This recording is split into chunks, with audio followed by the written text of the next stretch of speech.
Hello, everyone.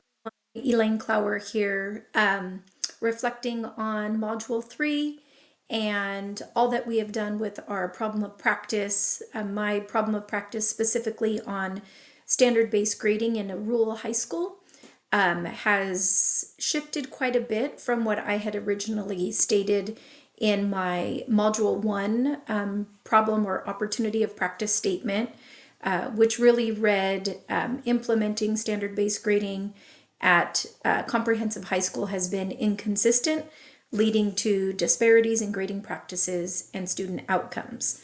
And then as we've shifted and read a little bit more, I have found that the statement that I now have for that problem of practice is a little bolder. I have added some information. It includes my problem of practice is that inconsistent implementation of standards-based grading has created inequities in grading practices, leading to unfair academic outcomes for students, and that these disparities affect educational fairness by limiting underrepresented students' chances to basically accrue credits and graduate from high school, which reinforces existing societal inequities. And I do find that the statement is bolder than what I had originally started with because of the readings that we have done. So a few of the understandings that I see that have been critical for me is the critical inquiry and praxis. Those concepts have deepened like what I've been thinking and looking at with grading practices. It's deepened my thinking significantly.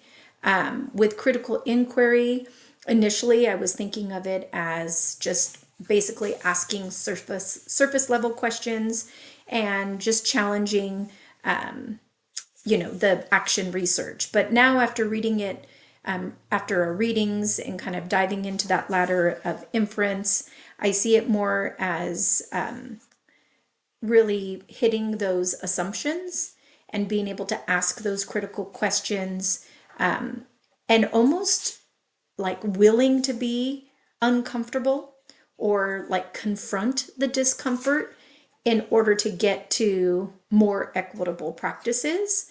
And that's something that I know in shifting to standards-based grading, I feel like I have gone through with our staff since it's been many years, but I feel like we need to revisit that again. With praxis, to me, as far as another component, it does seem like a very practical application for making sure that applying the theory and then making sure there is reflection after applying that theory, it makes the actions more than just a task and part of the action research. It makes the actions to me seem more meaningful, especially after doing the assignments where we had to create a new problem of practice and then provide like the three options. It just made me continue to think and get a little bit deeper into exactly what is like that root cause of the problem. Some of the key concepts that really resonated with me, I would say, is the concept of just critical theory.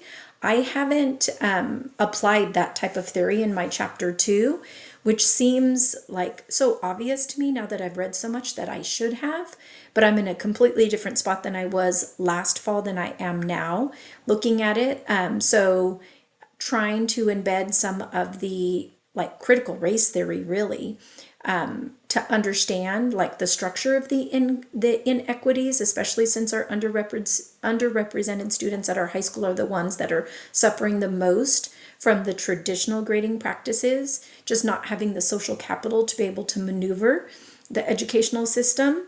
And there are so many pieces of compliance work in grading that really hinders those underrepresented students. So that really highlights that theory in general, that there is a systemic problem. And so I really hope to apply that theory as I move forward in my chapter 2 work. And then as far as just reflecting on the essential question, why might I perceive the norms of society and the world as I do? That was actually really eye-opening because it hit where I was as a teacher as well as an administrator. So I haven't actually been teaching in the classroom, gosh, for almost 15 years that I've been out. I taught for many years, and then I was a teacher on special assignment that did intervention work, and then I got into administration. So I really wanted to kind of go back to, like, how did my role as an administrator, why did I even get into a leadership role in the first place? And part of it was because I wanted to impact more than just the 30 kids in my fourth grade classroom while I was teaching.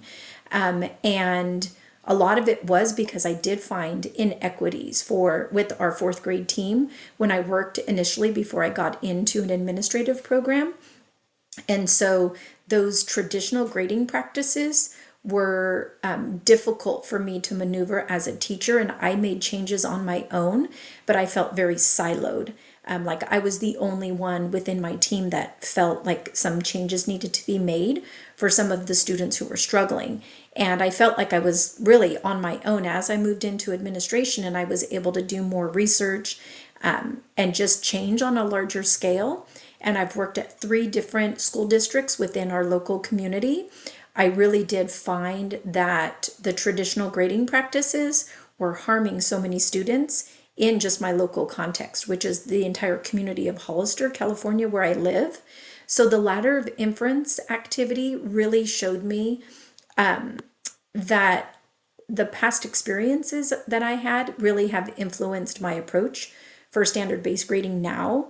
And the fact that there was so much of a focus on compliance in a grade book versus students actually learning, and that the grade really didn't demonstrate where a student their level of knowledge or their level of learning. That grade didn't really determine that.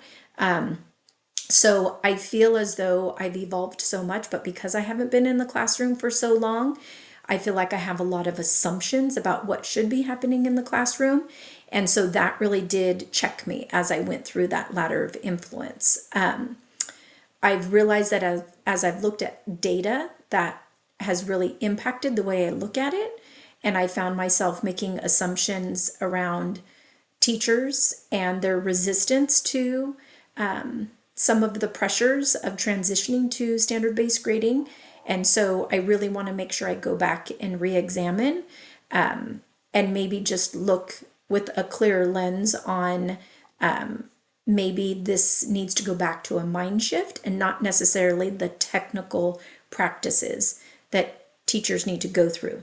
Because once that mind shift happens, then all the other things really fall into place. And we have teachers who still have very traditional grading practices mindsets that are trying to operate in a standard-based grading format at our school. And so I wouldn't say we put the cart before the horse. I just recognize that we have had so many new teachers. About 30% of our staff is new and didn't go through all of the professional development that we had before. So I'm just coming to those realizations now as I've had to go deeper into this work. So some of the things that I feel like I need to bring back or that I need to focus on is really looking at the mind shift and possibly through dialogue and providing that safe space where teachers can openly talk about mindsets, values, beliefs, so that we can kind of get to the potential reason why we're having a struggle moving from traditional to standard-based grading mindset. And that isn't something that I had entertained before because we did that 5 or 6 years ago, but again, our staff has evolved. So this has helped me tremendously really get to where we're going.